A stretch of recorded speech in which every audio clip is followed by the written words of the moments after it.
Hello viewers, গুগলির দুনিয়ায় আপনাদের সকলকে জানাই ওয়েলকাম। আজকে আমাদের সাথে আছে ইভা। ইভাকেও জানাই ওয়েলকাম। ইভা, কেমন আছেন?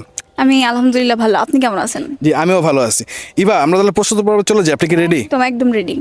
আচ্ছা, আপনার জন্য প্রথম প্রশ্ন, কম দিলে যায় না খাওয়া, বেশি দিলে বিষ, কি সেটা? কম দিলে খাওয়া যায় না, হ্যাঁ, আবার যদি বেশি দেন তাহলেও খেতে পারবেন, সেটা বিষের মতো হয়ে যায়।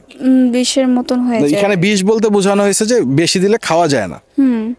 যে কোনো খাবার আমি যতটুকু খেতে পারি, এরপরে এক্সেস হলে তো ওইটা আমার জন্য না, এটা খাবার না, এটা খাবারের মধ্যে দেই আমরা। এটা না দিলে খাবার স্বাদ হয় না। ও আচ্ছা আচ্ছা আচ্ছা, তাহলে এটা আই থিঙ্ক লবণ হতে পারে। শিওর? কারণ লবণের পরিমাণ যদি একটু বেশি হয় জিনিসটা তেতো হয়ে যায়, তখন আমরা খেতে পারি না। হ্যাঁ, বাট বিষ কিনা জানি না, বাট আমার লবণ মনে হচ্ছে। স্বাদ নষ্ট হয়ে যাবে, কারণ স্বাদ নষ্ট হলে ওটার মজা লাগবে না। তাহলে এটা নিব? নিতে পারেন। আচ্ছা, অডিয়েন্স ইভা উত্তর দিয়েছে লবণ। আমার প্রশ্নটা ছিল কি কম দিলে খাওয়া যায় না, বেশি দিলে হয় বিষ। সেটা উত্তরটি সঠিক কিনা আপনারা আমাদেরকে জানাবেন। চলে আসছে পরবর্তী প্রশ্নে। আচ্ছা ইভা, বলেন আপনার বোনের বাবার স্ত্রীর বাবার ছেলে আপনার কি হয়? আচ্ছা, আমার বোনের আপনার বোনের বাবার ওয়াইফ হচ্ছে আমার মা। হ্যাঁ, তার বাবার ছেলে আপনার কি হয়? তার বাবার ছেলে আমার মামা হবে।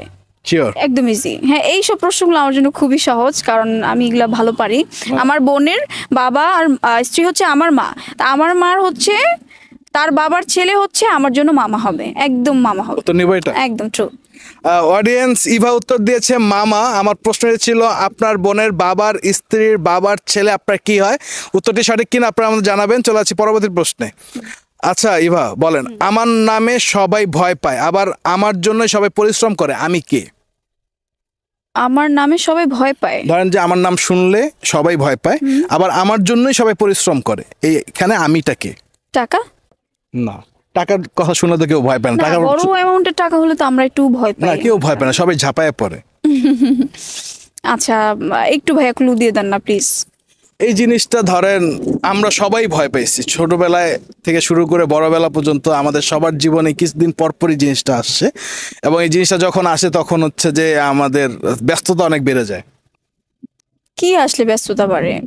ব্যস্ততা আমরা ডেইলি থাকি, যে কোনো কাজের সময় ব্যস্ত থাকি, বাট জিনিসটা কি আসলে আমি বুঝতেছি না। মানে এমন একটা জিনিস যে জিনিসটা আপনার জীবনে অনেক বেশি গুরুত্বপূর্ণ, এই জিনিসটার সময় তো অনেক গুরুত্বপূর্ণ আমাদের জীবনে। এটা তো আপনি ভয় পান না, সময়কে আপনি ভয় পান না, সময়কে ভয় পাই না। সময়ের জন্য তো আপনি পরিশ্রমও করেন না, সময় তো আপনার হাতে আছে। ভাইয়া, এটা আমি পারবো না, এটা অডিয়েন্সকে দিয়ে দেন। এটা আমার জন্য পাস করবেন? হ্যাঁ হ্যাঁ, পাস করব। আচ্ছা, অডিয়েন্স ইভা উত্তরটি পাস করে দিয়েছে। আমার প্রশ্ন ছিল আমার নামে সবাই ভয় পায়, আবার আমার জন্যই পরিশ্রম করে। উত্তরটি আপনাদের জানা থাকলে আমাদেরকে জানাবেন। ইভা, আপনাকে অনেক অনেক ধন্যবাদ আমাদের অনুষ্ঠানে অংশগ্রহণ করার জন্য। আপনাদেরকে অনেক ধন্যবাদ। অডিয়েন্স, আপনাদেরকে অনেক অনেক ধন্যবাদ আমাদের সাথে থাকার জন্য। দেখা হবে পরবর্তী এপিসোডে।